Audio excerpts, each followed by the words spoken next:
மிஷினரிகள் மட்டும் இல்லாட்டினா இந்தியா இடுகாடாக, அதாவது சுடுகாடாக இருந்திருக்கும் அப்படின்னு கூறியவர் தந்தை பெரியார். ஏன்னா இந்தியாவுல மிஷினரிகள் சாதிச்சது ஏதோ கொஞ்சம் நஞ்சம் கிடையாதுங்க, அது எக்கச்சக்கமான சாதனைகள் இருக்குதுங்க.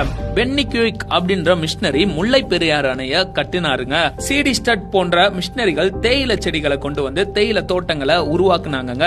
மிஷினரி கிரகாம் ஸ்டைன்ஸ் யாருமே தொடாத குஷ்டரோகிகளை தொட்டு பராமரிச்சாருங்க. Robert de Nobili, Veeramamunivar, Peter Percival, collector Ellis Durai, G U. Pope Iyer, Johann Philip, Ziegenbalg இவங்க எல்லாம் தமிழ் மொழியோட பாதுகாப்புக்காகவும் அதனோட பெருமையை உலகறிய செய்யவும் அரும்பாடுபட்டு இருக்கிறாங்க. மிஷினரி ராணியஸ் சிறை கைதிகளுக்குன்னு நல்வாழ்க்கைய உருவாக்குனாருங்க. 100க்கும் மேற்பட்ட பள்ளிக்கூடங்களை தென்னாட்டுல உருவாக்குனாருங்க. மிஷினரி ராணியஸ் அது மட்டும் இல்லாம ஆசிரியர் பயிற்சி பள்ளிகளையும் உருவாக்குனாருங்க. மிஷினரி ரிங்கல் தோப்பே பெண்கள் மாராப்பு சேலை அணிய இருந்த தடைய நீக்கிறதுக்காக அரும்பாடுபட்டாருங்க. தாழ்த்தப்பட்ட மக்கள் உயர வழிவகை செய்தாருங்க மிஷினரி ரிங்கல் தோப்பே. அடுத்ததா மிஷினரி வில்லியம் கேரி சதி என்னும் உடன்கட்டை ஏறும் கொடிய பழக்கத்தை ஒழிக்க பாடுபட்டாருங்க. பெண் மருத்துவ கல்விக்கு வித்திட்டு மருத்துவமனையை உருவாக்கியவர் தான் மிஷினரி ஐடா ஸ்கைடர் அம்மையார். ஓலை சுவடுகள்ல தவழ்ந்த தமிழ அச்சில ஏத்தி புத்தகங்களை அச்சடிக்க உதவியவர் தான் சீகன் பால் அப்படின்ற மிஷினரி. தரங்கம்பாடியில இவர் தான் பெண்களுக்கான முதல் தமிழ் பள்ளிய உருவாக்குனாருங்க. சிவகாசியில வெடிமருந்து ஆலைகளை உருவாக்கி உலக அளவுல பிரபலமாக காரணமானவர் மிஷினரி ராக்லாண்ட் தான். எடித் மேரி பிரவுன் அப்படின்ற மிஷினரி வட இந்தியாவில மருத்துவ சேவை ஆற்றியதோடு பெண்கள் மருத்துவ கல்வி கற்கவும் மருத்துவ கல்லூரிகளை ஆரம்பிச்சாருங்க. பிரான்சிஸ் சேவியர் ஐயா கடற்கரை ஓரங்கள்ல சென்று மீனவ மக்கள் நல்வாழ்வுக்குன்னு பாடுபட்டாருங்க. ஏமி கர்மைக்கல் அப்படின்ற மிஷினரி சிறு வயதிலேயே பெண் பிள்ளைங்களை இந்து கோயில்கள்ல தேவதாசி அப்படின்ற இழிவான பணிக்கு கொண்டு சென்று விடுகிற மூட பழக்கத்தை எதிர்த்து அதை தடை செய்ய அரும்பாடுபட்டாருங்க. பெண் பிள்ளைங்களை எடுத்து வளர்த்தாருங்க. அநாத பிள்ளைங்களுக்கு அடைக்கலம் தந்து ஆதரிச்சாருங்க. லண்டன் மிஷன் சொசைட்டி மூலம் கொண்டு வரப்பட்ட உருளைக்கிழங்கு, முட்டைக்கோசு, கேரட் இதெல்லாமே நீலகிரி பகுதியில விளைவிக்கப்பட்டன. விவசாயம் அங்க செழிச்சுச்சுங்க.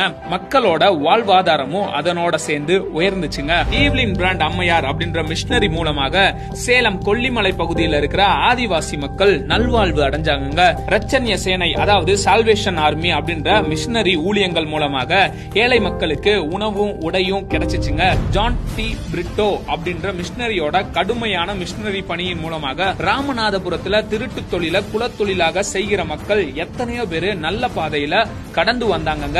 ஆர்த்தர் மர்காஷியஸ் அப்படின்றவரு மருத்துவமனைகளை கட்டி ஏழைகளுக்கு மருத்துவ சிகிச்சையை அளிச்சாருங்க. பெண்களுக்கான ஆசிரிய பள்ளியை ஆரம்பிச்சாருங்க. விதவை பெண்களின் மறுமலர்ச்சிக்காக போராடினாருங்க. இது மட்டும் இல்லாம நம்ம எல்லாருக்குமே தெரிஞ்ச அன்னை தெரசா அன்பின் பணியாளர் சபை ஒன்றை நிறுவி குழந்தைகள், பெண்கள், அனாதைகள், நோயாளிகள், முதியோர்கள், சமுதாயத்துல பின்தங்கி இருக்கிறவர்களுக்கு ஆதரவு கொடுத்தாருங்க. இன்னும் கொடுத்து கொண்டேதான் இருக்கிறாருங்க. மிஷினரிகள் வந்ததாலதான் ஆங்கில கல்வி நிறுவனங்கள் உருவாச்சு. விஞ்ஞான கருவிகளும் தொலைத்தொடர்பு கருவிகளும் நவீன வாகனங்களும் மருத்துவ உபகரணங்களும் எல்லாவற்றிற்கும் மேலாக ஒழுக்கமும் நாகரிகமும் உயர்கல்வியும் கிடைச்சிச்சுங்க. கொடுக்கப்பட்ட மக்களுக்கு கல்வி கிடைக்க முக்கியமான காரணம் கிறிஸ்தவ மிஷினரிகள் தான். கொடுக்கப்பட்ட மக்களுக்கு பஞ்சமி நலம் கிடைக்க காரணமானவங்க இந்த கிறிஸ்தவ மிஷினரிகள் தான். இன்னைக்கும் பட்டியலினத்தவர் அப்படின்னு அழைக்கப்படுகிற சமுதாயத்தால ஒடுக்கப்பட்ட ஒருத்தவங்க மேல் சாதி பிராமணனோட சரிக்கு சமமா உட்கார வச்சதுக்கு காரணம் யாரு? கிறிஸ்தவ மிஷினரிகள். பெண்கள் மார்பை மறைக்க வரி கட்டணும், அதை எதிர்த்து ஒழிக்க பாடுபட்டது யாரு? கிறிஸ்தவ மிஷினரிகள். பெண் குழந்தைங்க தேவதாசியா பிராமணர்களுக்கும் மேல் சாதி காரணங்களுக்கும் உடல் மூலமா சேவை செய்யணும், நடனம் மூலமா உற்சாகப்படுத்தணும், இதை எதிர்த்து இதை ஒழிக்க பாடுபட்டது யாரு? கிறிஸ்தவ மிஷினரிகள். விதவை திருமணம், சாதி மறுப்பு திருமணம், பெண்கள் கல்வி, சதி ஒழிப்பு, சமத்துவம், சமதர்மம் இது எல்லாத்தையுமே நமக்கு கொடுத்து நம்மள வாழ வச்சது யாரு?